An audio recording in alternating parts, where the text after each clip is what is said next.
Hi, I show you how to reset service interval or spanner symbol on your dashboard without diagnostic tool.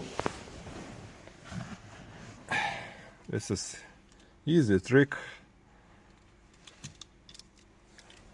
There is two buttons right here, two buttons right here. First of all, you need to push this spanner symbol, hold it, and turn ignition on. When you see this spanner symbol, you can release this. Just release and push this minute button. And that's all. It's easy. You can do it yourself.